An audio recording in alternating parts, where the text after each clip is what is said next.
Okay, so let's go ahead and do the arm now. The arm, I'm going to show two ways of doing this because I got some questions about this and I started thinking, which one will I show? Um, okay, so first off, let's go and create some controllers. So we'll look at this from the top view. And I like going in here to the CV curve tool and I like making some kind of mitty looking thing. Something that looks like a hand. Okay, great. Enter. And then we'll go here to the right view. And I'm going to make something that looks kind of like an elbow.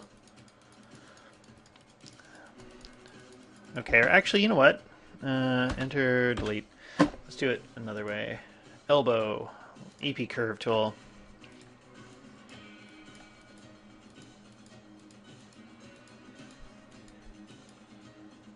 There. Good enough. Elbow control. And let's give that a name. Elbow underscore control. Okay, and let's look at the hand control. So it's over here. Just going to move it up somewhere around here. And then just going to move its pivot point, D and V, middle click, there. Okay, and let's call that hand underscore control. And I'm just going to freeze the transformations on that. Okay, and actually I notice this thing's sitting in a bad spot. Center pivot, and if I hold down V, I can snap it over here. Now, typically what I'll do with this one is I'll actually take the pivot point and I'll snap it. Come on, you bastard! Snap it right here, and then just move it back. Now I can freeze the transformations. Okay, and now I'm going to go into skeleton again, and I'm going to get the IK handle tool that we got in the previous ones. Boop, there. And I put in one IK. I'm going to go and hit G, and I'm going to put another one from the wrist to the palm joint. Another reason I have a palm joint. Okay. And so I'm going to call this wrist IK. Great. And then this one here, I'm going to call that one arm underscore IK. Great. And anything else you want to say about these two? Not really. And I'm doing this really kind of cheap, I think. This is a really simple IK rig for an arm. We know already that I've got my arm IK selected. I'm just going to grab the elbow control and I'll quickly go in constrain pull vector. And oh, I'm smoking crack. I went in the wrong order. Okay, so select this one and select that. And I'll hit G. There we go. And I've gone in and I've got a pull vector constraint on this. So whenever I move this, the elbow points at it. Okay. Then I'm just going to parent the wrist IK to the arm IK. Okay, great. So whenever I grab the arm IK, that will move the wrist around. And when I rotate it, it'll control the direction of the hand. Okay. Again, this kind of, I'm trying to keep this simple for the IK for this. If I have this hand control, we can select the hand control, grab the arm IK, and I'll do a parent constraint. So now the controls are now on this hand control. Okay, and I can move it around and I can control where this is pointing and everything like that. Okay, great. The elbow control, I'm going to parent that to the shoulder control. And I typically will parent this hand control to the shoulder control as well, so it's parented in, so it'll follow around. So whenever I grab the whole upper body control, that all moves. Okay. I can come in and do set driven keys for all of the fingers. This can take a little while. Okay. But it's nice to have little controls. I'm going to keep it really simple when I do this. I tend to break mine up a lot more, but if I go in here to modify, add attribute, and I'll do one on here, index, okay, and I'll call this index finger, and minimum -10, maximum 10, default 0, and I'll hit OK. And I tend to try to do these really quickly in this demo anyway. So this controller, if I've got index on here, I'm going to be controlling the rotations of these joints. And here, I'll just put on the rotate, or on the scale tool, and you can kind of see it's going to be a rotate Y action, it looks like. I'm just going to grab all those, and I'm going to go in here and grab the rotate Y, edit, set driven key. They all load up with the rotate Y already and bushy-tailed. And I'm going to load the driver, and I'll hook up index. And I'll hit key, because we know we're on 0 on the index, and all these joints are in their default position. Okay. And then I can go in and set the index so it's a 10. We'll consider that a positive direction. So I'll grab all my little joints here, and I'm going to grab my rotate tool. Come on, you bastard. There we are. And looks like this definitely needs some weighting in here. I'll try to make a fist. Okay, something like that. And then here I'm just going to grab that one joint there, bring that up, and travel down to that other one. I just use the arrow keys to pick that. Okay, and then I can go up and I can pick that. And I'll go, great, that looks great. And I'll hit key. And now let's just check it out when I grab the index and I go from 0 to 10. Okay, I can make a fist if I do 4 of those. And I tend to also kind of like the negative direction as well. And so if you fall off a skateboard or something like that, you'll have something like this. I don't always do that, but there, that looks awesome. And I'll go ahead and key that. And when I grab this controller, -10 to 10. Maybe that was stupid to put it like that. Here, if I'm in -10, I can just kind of quickly correct that. I'll make it look really, really bad. Key. Check that out. Boop. Okay. Whatever you want for that backward position. And I'll do that on all the fingers here. And let's see. What are we at? 7. Okay, so I'm going to try to show you doing an IKFK switch. You can get away with this. What I've got here is good enough to animate with. I always find, though, some people, when they don't really understand the IK arm, end up with kind of floaty animation. So let's hide the body. And I'm going to do something crazy. I'm going to try to show you an IKFK switch. I think this might be too much, but again, you don't have to do this, but there. Just going to go in and make it bigger. And I'm just going to grab this and I'm going to rotate it. Actually, let's rotate it so it's pretty much on a 90-degree angle. There. Now, if I want to have this controller on here, we're going to have some issues. I need to have it lined up exactly with this bone. And I'm just going to freeze the transformations right here, delete the history on it. And if I put on the scale tool, I always like the scale tool because it's has a local orientation by default. Okay, and if you're not sure if you're on default, just select it and reset it, and there you're there. So when I select this joint, you can see it aims differently. And what we want to do is get these to line up. And okay, so I got this NURB circle here, and I'm just going to go in and I'm going to name this thing shoulder underscore FK underscore control. Great. Okay.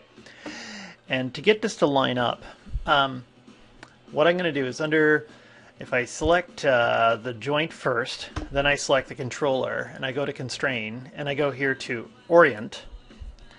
It's usually maintain offset should be off for this. Okay, edit, reset settings, off. When I hit add, you see that it flicked over here, and now it's lined up with this joint. But we've got a we've got a constraint on here. I'm going to delete the constraint.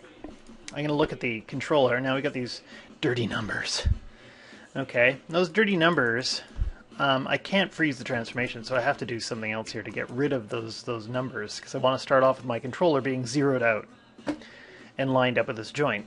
So if I make a duplicate of that control, and let's call the first one, we're going to call this one, instead of control, we're going to actually call it shoulder control, then I'll put underscore dirty GURP. Okay, dirty GURP on there. And I'm just going to take the shape node off of it. Remember, whenever I'm doing this options display, shape hidden underworld nodes are on, so I can see these things. just going to go over here and take that and delete it. And then I'm going to take this control, we can rename that, get rid of that 1.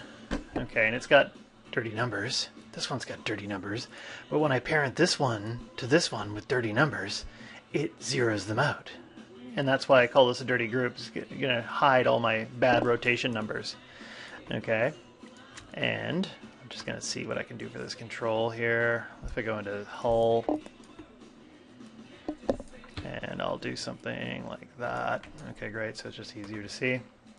And let's try and quickly do this for each one of these things. So, if I go ahead and I create a NURBS circle,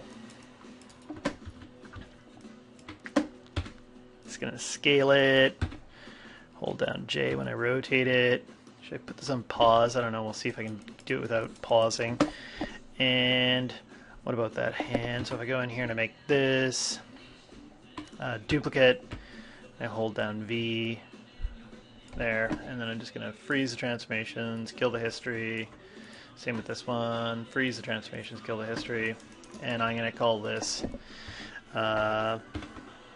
elbow underscore FK control. Actually, I screwed that up. Okay, and okay, so I'm just naming them the same, making sure that I'm being consistent. And this is going to be the wrist.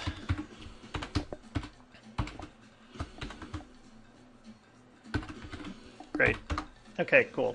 And so if I take the joint here first, the elbow joint, and I grab this and I do the constrain, orient, and I can go in there, get rid of that orient constraint.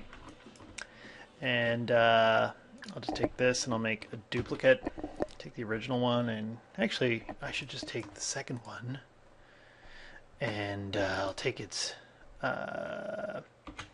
shape node, get rid of it, parent this directly in there. Okay, great, and then I don't have to change the name of this control, and I just have to change the name of this one here and get rid of that 1 and put an underscore dirty GURP. Great, and that's cleaned up. I'm just going to move this over here. I just held down control when I moved it. If I take this one and I got to grab the wrist joint first. Wrist joint. Watch how you don't grab the IK handle. And if I go in here to constrain, orient,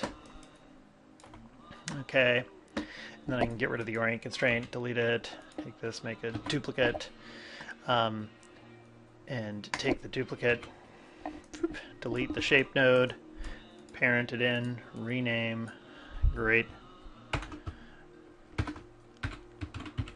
I just realized I haven't done the constraining again, so now if I grab this and I grab that elbow joint and I go in here and I do a constrain and I do a orient constrain, grab this one, grab that joint and I do the same thing, boom, got all the constraints in place. Now when I parent them, I've got to make sure that the dirty group is parented to the elbow control and that the elbow control dirty group is parented to the shoulder control. Okay, so they work. Now we've got a new problem. Right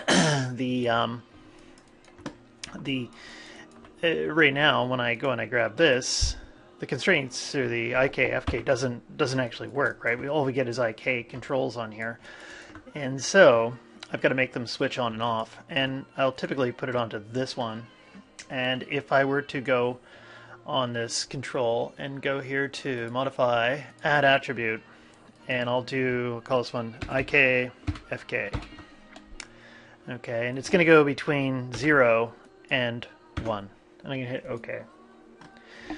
And I happen to know that on this arm I've got 2 IK handles. I'm going to select them both at the same time to save me a bit of time. Okay, and there's a thing on them called the IK blend. And when I take the IK blend, I go edit and I go set driven key. They show up as the driven here for the IK blend. And then I'm going to grab the hand control and put that as the driver. And this is going to be IKFK.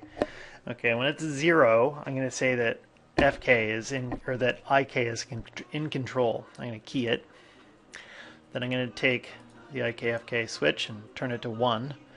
I'll take the wrist IK and the arm IK, and I'm going to take their IK blend and I'm going to put them at 0, and then I'm going to go ahead and key it. And so now what I've got is, you'll see when I go and I move this hand control, the IK handles don't do anything. Okay.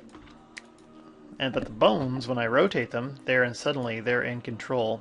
And actually, why didn't that one work?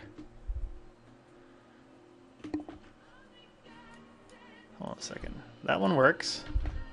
What didn't I do?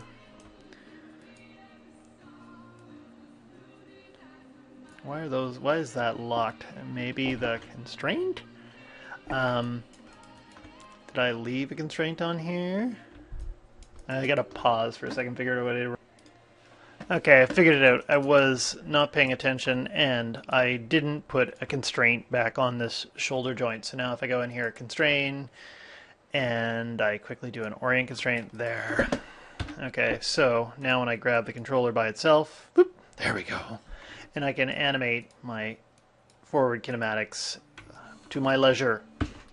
Okay, and I can switch between IK and FK if I want to. And actually I should point out that if I go up here and I put on, if I turn it off, whoop, it goes up there, turn on, there, between the two controllers. Okay, and if I just take that and zero it out again, there. And then I got to do that for the other arm, and maybe I'll make one for the clavicle too to select it, because sometimes the whole just little shrugs and stuff like that, shoulder movements are key when you're animating. But again, this might start getting really complicated, and we're at the 16-minute mark, so I am going to stop this one here.